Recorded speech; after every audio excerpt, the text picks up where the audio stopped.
نحمده ونصلي على رسوله الكريم اما بعد فاعوذ بالله من الشيطان الرجيم بسم اللہ الرحمن الرحیم۔ ایک پاکیزہ معاشرہ اسی وقت وجود میں آ سکتا ہے جب خاندانی نظام مضبوط ہو، اور خاندانی نظام کی مضبوطی کا انحصار شوہر اور بیوی کے باہمی تعلقات پر ہوتا ہے۔ دونوں کے درمیان جب تک باہم موافقت نہ ہو، دونوں ایک دوسرے کے حقوق کا خیال نہ رکھیں، اس وقت تک خاندان کے اندر خوشی، راحت، سکون پیدا نہیں ہو سکتا۔ تو آئیے ہم دیکھتے ہیں کہ اسلام شوہر اور بیوی کو ایک دوسرے کے حقوق کی ادائیگی کے لیے کیا حکم دیتا ہے۔ سب سے پہلے شوہر کی ذمہ داریوں پہ بات کریں گے اور عورت کے حقوق پر۔ قرآن پاک میں اللہ سبحانہ وتعالی نے شوہر اور بیوی دونوں کو ایک دوسرے کا لباس بتایا ہے۔ ارشاد باری تعالی ہے، ہن لباس لکم وانتم لباس لہن، وہ تمہارا لباس ہیں اور تم ان کا لباس ہو۔ اور لباس انسان کے لیے حفاظت، زیب و زینت اور سکون کا باعث ہوتا ہے۔ انسان اپنے لباس سے پہچانا جاتا ہے، انسان اپنے لباس کی کیئر کرتا ہے، اس کی حفاظت کرتا ہے، نگہداشت کرتا ہے، اس کے بارے میں کانشیس ہوتا ہے، اس سے غافل نہیں ہوتا، کیونکہ وہ اس کی شخصیت کو خوبصورت بناتا ہے، اور اگر لباس اچھا نہیں تو شخصیت داغدار ہو جاتی ہے۔ تو جس طرح لباس اور جسم کا باہم تعلق ہے، ایک مضبوط تعلق، قریبی تعلق، اسی طرح شوہر اور بیوی کا بھی باہم ایک مضبوط قریبی تعلق ہوتا ہے۔ اس لیے دونوں جب تک ایک دوسرے کے حقوق ادا نہ کریں، دونوں ایک دوسرے کا خیال نہ رکھیں، تو کوئی بھی خوشگوار خاندان جنم نہیں لے سکتا۔ تو آئیے دیکھتے ہیں کہ اس سلسلے میں اسلام کی تعلیمات کیا ہیں۔ سب سے پہلے شوہر کو یہ تلقین کی گئی کہ وہ بیوی کے ساتھ اچھا سلوک کرے۔ قرآن پاک میں اللہ تعالیٰ فرماتے ہیں، وَعَاشِرُوهُنَّ بِالْمَعْرُوفِ، اور ان عورتوں کے ساتھ معروف طریقے سے، بھلے طریقے سے زندگی بسر کرو۔ حجۃ الوداع کے موقع پر نبی صلی اللہ علیہ وسلم نے مردوں کو تلقین کرتے ہوئے فرمایا، لوگو سنو، عورتوں کے ساتھ اچھے سلوک سے پیش آؤ، کیونکہ وہ تمہارے پاس قیدیوں کی طرح ہیں۔ تمہیں ان کے ساتھ سختی کرنے کا کوئی حق نہیں سوائے اس صورت کے جب ان کی طرف سے کھلی ہوئی نافرمانی سامنے آئے۔ اسی طرح آپ نے اپنے اس خطبے میں یہ بھی فرمایا کہ دیکھو سنو، تمہارے کچھ حقوق تمہاری بیویوں پر ہیں اور تمہاری بیویوں کے کچھ حقوق تم پر ہیں۔ تمہارا حق ان پر یہ ہے کہ وہ تمہارے بستروں کو ان لوگوں سے نہ روندوائیں جن کو تم ناپسند کرتے ہو، اور تمہارے گھروں میں ایسے لوگوں کو نہ آنے دیں جن کا آنا تمہیں ناگوار ہو، اور سنو، ان کا تم پر یہ حق ہے کہ تم انہیں اچھا کھلاؤ اور اچھا پہناؤ۔ اسی طرح اسلام شوہر کو یہ حکم بھی دیتا ہے کہ وہ بیوی کے ساتھ خوشگمان رہے۔ اور اگر دیکھا جائے تو انسانی گمان اور انسانی سوچ انسان کے عمل کی بنیاد بنتی۔ آپ کسی کے ساتھ بھی اچھا سلوک اسی وقت کر سکتے ہیں جب آپ اس کے بارے میں حسن ظن رکھتے ہوں، اس کے بارے میں اچھی سوچ رکھتے ہوں، اس کے لیے برا نہ چاہتے ہوں۔ اسی لیے ہم دیکھتے ہیں کہ قرآن پاک میں اللہ سبحانہ وتعالیٰ فرماتے ہیں کہ فَإِن كَرِهْتُمُوهُنَّ فَعَسَىٰ أَن تَكْرَهُوا شَيْئًا وَيَجْعَلَ اللَّهُ فِيهِ خَيْرًا كَثِيرًا، کہ اگر وہ تمہیں کسی وجہ سے ناپسند بھی ہوں تو ہو سکتا ہے کہ ایک چیز تمہیں پسند نہ ہو، مگر اللہ تعالیٰ نے اسی میں تمہارے لیے بہت کچھ بھلائی رکھی ہو۔ اس مفہوم کو آپ صلی اللہ علیہ وسلم نے ایک حدیث میں یوں بیان کیا ہے کہ کوئی مومن اپنی مومنہ بیوی سے نفرت نہ کرے۔ اگر بیوی کی کوئی عادت اس کو پسند نہیں تو ہو سکتا ہے کوئی دوسری خصلت اس کو پسند آ جائے۔ اسی طرح بیوی کے ساتھ عفو و درگزر کی روش اختیار کرنے کا بھی حکم دیا گیا ہے، کیونکہ گھر میں 100 معاملات ایسے ہو سکتے ہیں جن میں دونوں کو ایک دوسرے سے اختلاف ہو یا ایک دوسرے کی کوئی بات ناپسند ہو یا ایک دوسرے کی طرف سے کچھ زیادتی ہو، تو ایسی صورت میں جب تک معاف کرنے کی روش پر عمل نہ کیا جائے بہتری نہیں ہو سکتی، کیونکہ انسان تو خطا کا پتلا ہے، غلطی تو اس سے ہوگی. اس لیے قرآن پاک میں خاص طور پر اہل ایمان کو حکم ہے، یا ایھا الذین آمنوا ان من ازواجکم واولادکم عدوا لکم، اے لوگو جو ایمان لائے ہو، تمہاری بعض بیویاں اور اولاد تمہارے دشمن ہو سکتے ہیں، فاحذروہم، ان سے محتاط رہو، وان تعفوا وتصفحوا وتغفروا فان اللہ غفور رحیم، پھر اگر تم معاف کر دو، بخش دو، عفو درگزر سے کام لو، تو بے شک اللہ تعالیٰ بھی غفور الرحیم ہے. معاف کرنے کے لیے یہاں پر 3 الفاظ ایک جگہ پر استعمال ہوئے ہیں، تعفو، تصفحو، تغفرو. اس سے آپ اندازہ لگا سکتے ہیں کہ کس قدر تاکید ہے معاف کرنے کی، اور ایک اچھا گھرانہ معاف کیے بغیر ایک دوسرے کو وجود میں آ ہی نہیں سکتا.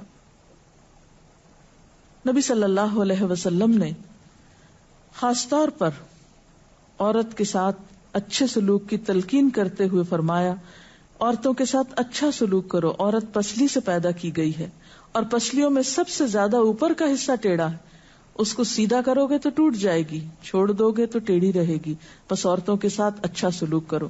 بعض اوقات یہ سمجھا جاتا ہے کہ اس میں شاید عورتوں کی توہین کی گئی، نہیں، اس میں عورت کی فطرت کو بتایا گیا ہے کہ اس کے اندر ایک خاص طرح کے جذبات اللہ تعالیٰ نے پیدا کیے ہیں. مرد عموماً زیادہ عقل سے کام لیتے ہیں جبکہ عورت جذبات سے کام لیتی ہے، تو مرد اپنی سوچ کے مطابق عورت سے معاملہ نہ کرے بلکہ عورت کی پوزیشن کو دیکھتے ہوئے، اس کے جذبات کو دیکھتے ہوئے اس سے معاملہ کرے اور حسن سلوک کرے، تو خاندانی زندگی زیادہ خوشگوار ہو سکتی ہے. پھر اسی طرح بیوی کے ساتھ خوش اخلاقی کا برتاؤ کرنے کا حکم دیا گیا. آپ صلی اللہ علیہ وسلم نے فرمایا، کامل ایمان والے مومن وہ ہیں جو اپنے اخلاق میں سب سے اچھے ہیں، اور تم میں سب سے اچھے لوگ وہ ہیں جو اپنی بیویوں کے حق میں سب سے اچھے ہیں. ہمارے ہاں تو اس شخص کو زن مرید کہا جاتا ہے جو بیوی کے ساتھ اچھا سلوک کرتا ہو، حالانکہ اللہ کے رسول صلی اللہ علیہ وسلم کے نزدیک سب سے اچھا مومن وہ ہے جو بیوی کے حق میں خوش اخلاقی برتتا ہے. یعنی کسی انسان کی خوش اخلاقی کا ثبوت اس سے نہیں دیا جائے گا کہ وہ اپنے گھر سے باہر کس کے ساتھ کیسا ہے، بلکہ یہ دیکھا جائے گا کہ وہ گھر کے اندر کیسا سلوک کر رہا ہے اپنے قریب ترین انسان کے ساتھ. حضرت عائشہ رضی اللہ تعالی عنہا فرماتی ہیں کہ میں نبی صلی اللہ علیہ وسلم کے ہاں گڑیوں سے کھیلا کرتی تھی، میری سہیلیاں بھی میرے ساتھ کھیلتی. جب نبی صلی اللہ علیہ وسلم تشریف لاتے تو سب ادھر ادھر چھپ جاتی، آپ ڈھونڈ ڈھونڈ کر ایک ایک کو میرے پاس بھیجتے تاکہ وہ میرے ساتھ کھیلیں. اس سے آپ اندازہ لگا سکتے ہیں کہ آپ صلی اللہ علیہ وسلم کا اپنے ازواج مطہرات کے ساتھ کیسا سلوک تھا، کیسا معاملہ تھا، اور وہ ان کے جذبات کا کس قدر خیال رکھتے تھے.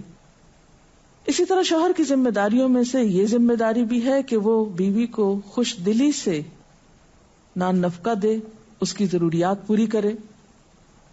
اس سے نہ صرف یہ کہ دنیاوی اعتبار سے وہ اپنی ذمہ داری پوری کرے گا بلکہ آخرت کے اعتبار سے بھی وہ بہترین اجر و ثواب کا مستحق ہوگا.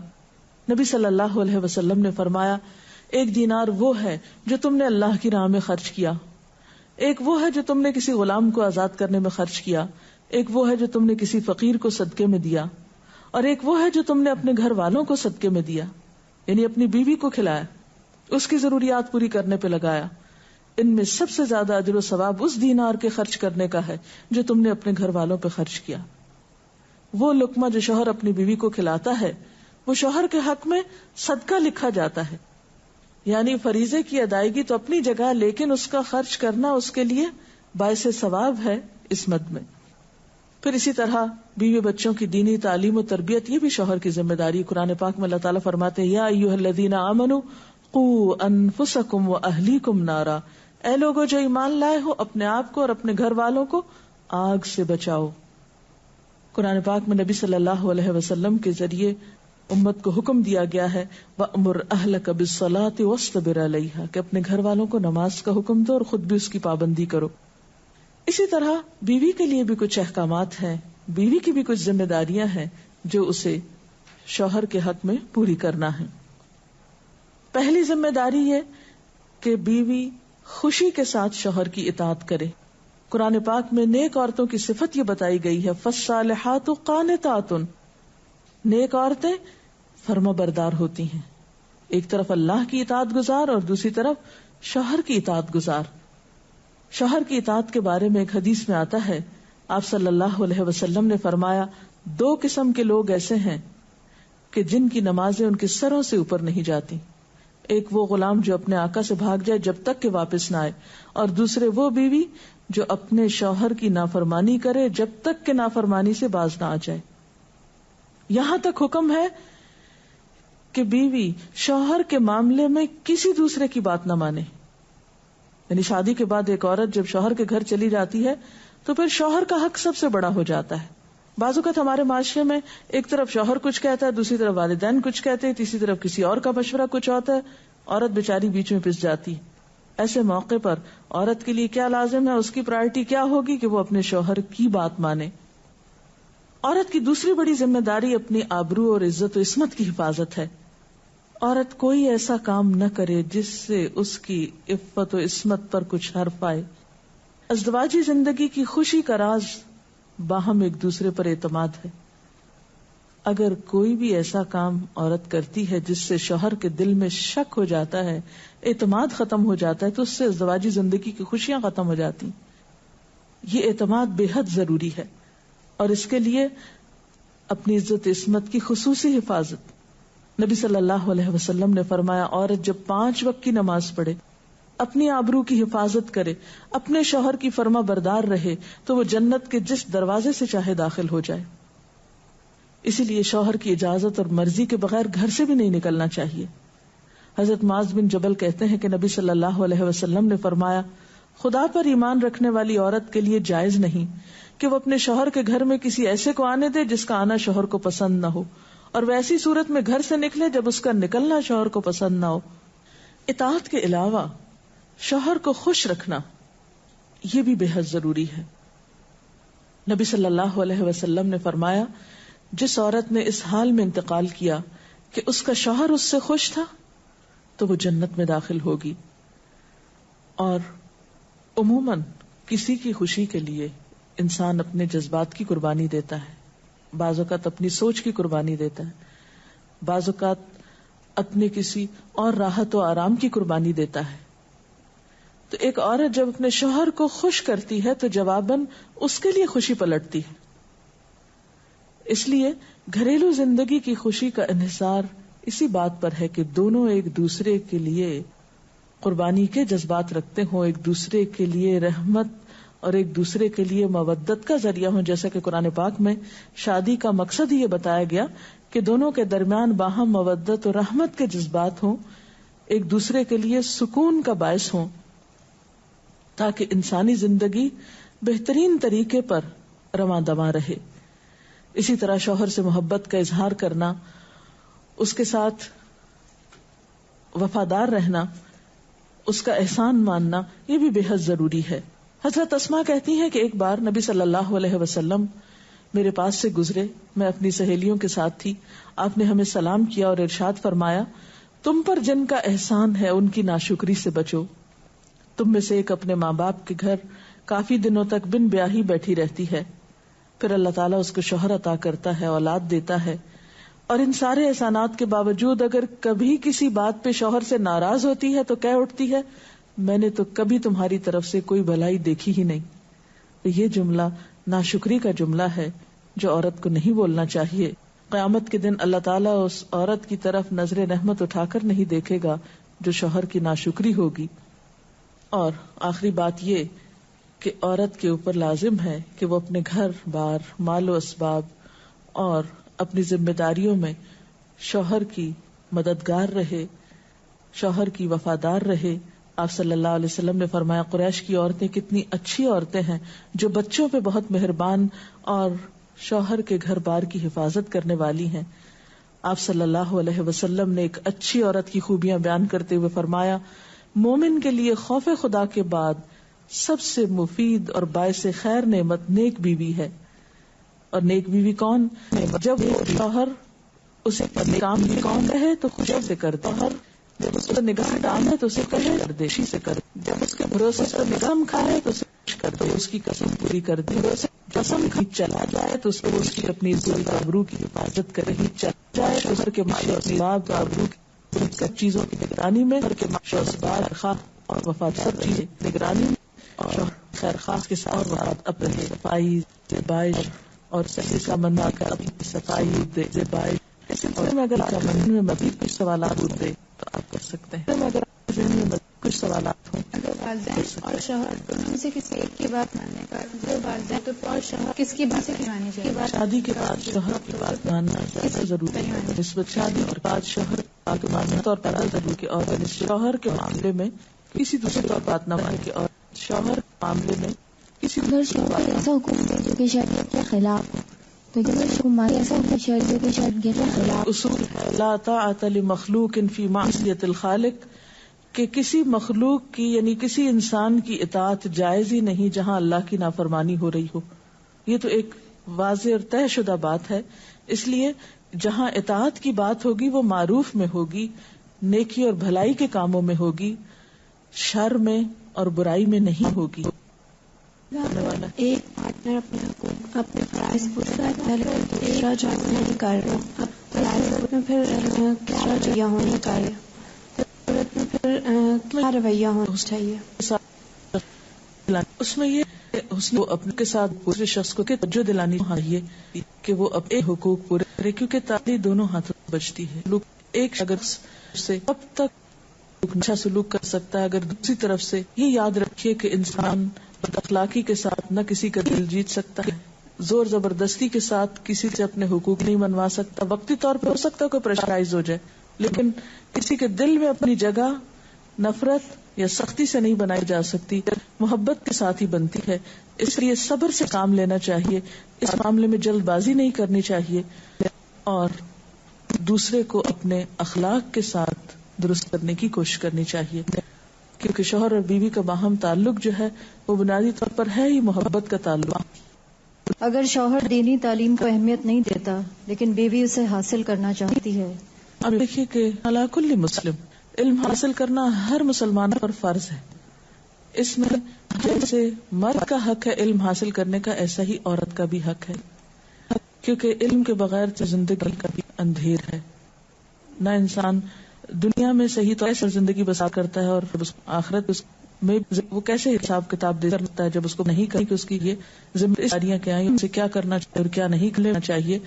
تو اس لیے اسلام نے ایسے معاملے میں عورت کو حق دی ہے، اگر وہ پھر اپنا حق لے نہیں سکتی ہے، یعنی اگر شوہر نہیں بھی راضی، وہ دینی علم حاصل کر سکتی ہے جس پر اس کی دنیا آخرت کی فلاح کا انحصار. اگر شوہر اسی شادی کا چاہے اپنی پہلی بیوی سے اجازت لینا اس پر فرض ہے؟ فرض نہیں. جو نفقے کا ذکر کیا ہے نا کہ ذمہ داری شوہر تک پہ ہے، تو وہ کس حد پہ ذمہ دار کہاں تک نہ دے سکتا، کوئی لمٹ ہے اس کی کہ اتنا کماتا ہے تو اتنا دے سکتا ہے؟ اس میں کوئی حساب کتاب تو نہیں کہنا گیا، ہر ایک کو اس کی حیثیت کے مطابق دینا ہوتا ہے. جو وسعت والا ہے وہ زیادہ خرچ کرے گا، حیثیت والا ہے وہ اپنی حیثیت کے مطابق کرے گا. جو بنیادی ضروریات بھی بچوں کی پورا کرنا شوہر کی ذمہ داری ہے، جس تعلیم، رہائش، خوراک، دوا، اجمال، سب یہ سب شوہر کی ذمہ داری.